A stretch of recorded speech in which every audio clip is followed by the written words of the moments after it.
नमस्कार दोस्तों, मेरा नाम शिवम शर्मा और आप देख रहे हैं हमारा हिंदी यूट्यूब चैनल सरकारी परीक्षा, जिसमें आज हम आपके लिए लेकर आए हैं यूपीएसआई से संबंधित एक खबर जो कि कोर्ट में केस चल रहा है यूपीएसआई का।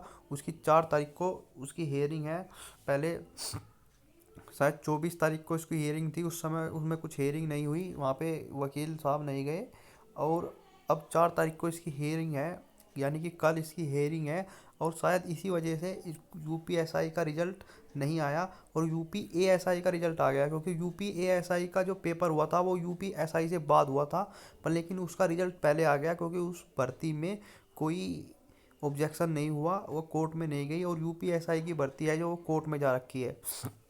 इसी वजह से यूपीएसआई का रिजल्ट अभी तक नहीं आया। हो सकता है कल इसकी डेट, इसकी जो सुनवाई होगी उसमें कोई महत्वपूर्ण निर्णय आए। हो सकता है कि स्टे भी लग सकता है रिजल्ट पर, क्योंकि बहुत सारे सबूत ऐसे हैं जो जिससे पता चलता है कि हाँ, यूपी पुलिस एसआई की भर्ती जो हुई है उसमें सोलवर गैंग सक्रिय था।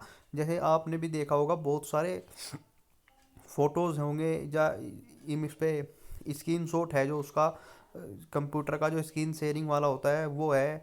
और डेली अखबार में कोई ना कोई खबर आती रहती थी यूपीएसआई के, जब तक का पेपर चले 18-19 दिन, जितने दिन भी पेपर चले, डेली के डेली हर अखबार में खबर आई। मेरठ के, यहाँ मेरठ से सोलवर गैंग पकड़ा गया, अलीगढ़ से सोलवर गैंग पकड़ा गया, आगरा से पकड़ा गया, गोरखपुर से पकड़ा गया। तो सबसे बड़ी बात यह है कि अगर मान लिया किसी सेंटर पे,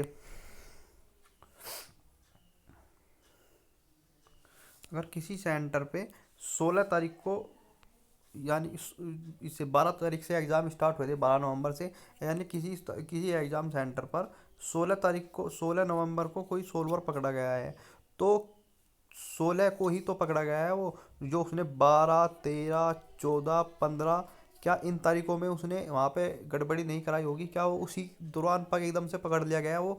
ये आज वो गड़बड़ी करने के लिए जा रहा था और आज ही पुलिस ने पकड़ लिया? ऐसा तो नहीं हुआ होगा।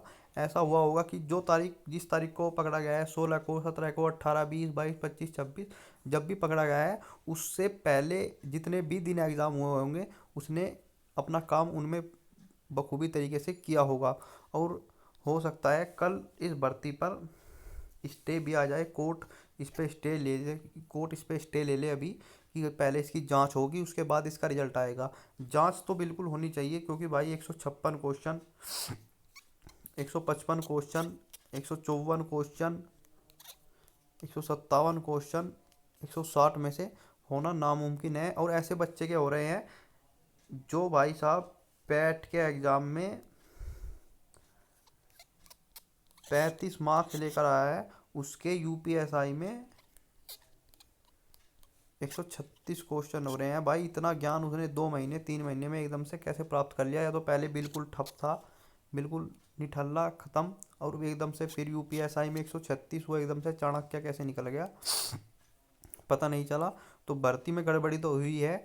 और इसकी जांच, जहाँ तक उम्मीद है, कल की तारीख में, 4 तारीख में, 4 अप्रैल को जो इसकी हेयरिंग है, इस तारीख में इसकी जांच या आदेश मिल जाए और तब तक का भर्ती के रिजल्ट पे इस पे रोक लग जाए। और अब बात करते हैं रिजल्ट उसकी कट ऑफ की। जो कट ऑफ जाएगी, पिछली बार 252 नंबर नॉर्मलाइजेशन के बाद गई थी, नॉर्मलाइजेशन के बाद। और इस बार बहुत से टीचर तो बता रहे हैं कि 300 जाएगी, बहुत से 280 जर्नल की। मेरा मानना है कि जर्नल की मेरिट 110 या 112 के आसपास रहेगी, क्योंकि भाई नॉर्मलाइजेशन भी तो है। नॉर्मलाइजेशन में किसी के 4 क्वेश्चन बढ़ेंगे, किसी के 5 बढ़ेंगे, किसी के 6 बढ़ेंगे, किसी के 2 घटेंगे, तो ऐसा भी तो होगा। तो 110, अगर किसी के 112 क्वेश्चन है जनरल में और उसके 6 क्वेश्चन बढ़ गए तो उसके 118 हो गए, उसके 105 बढ़ गए तो उसके 117 हो गए। तो इसी हिसाब से जो स्कोर आता है, वो जो फाइनल मेरिट आई थी पिछली बार यूपीएसआई की, 252 जनरल, 252 जनरल, 227 ओबीसी, 210 या 11 के आसपास में एससी थी, वो फाइनल मेरिट थी और वो विद नॉर्मलाइजेशन थी।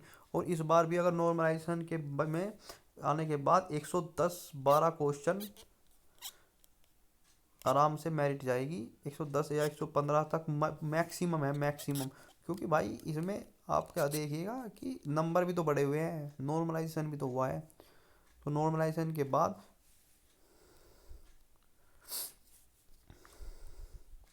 जो यू आर है वो 112, जो ओ बी सी है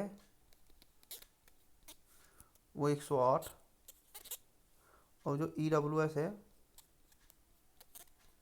वो 105, जो एस सी है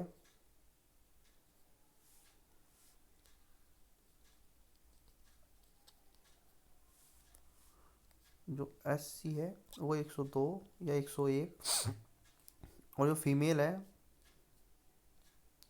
किसी भी कैटेगरी की हो 100 के अगर आसपास है तो उसका नंबर 100% आएगा।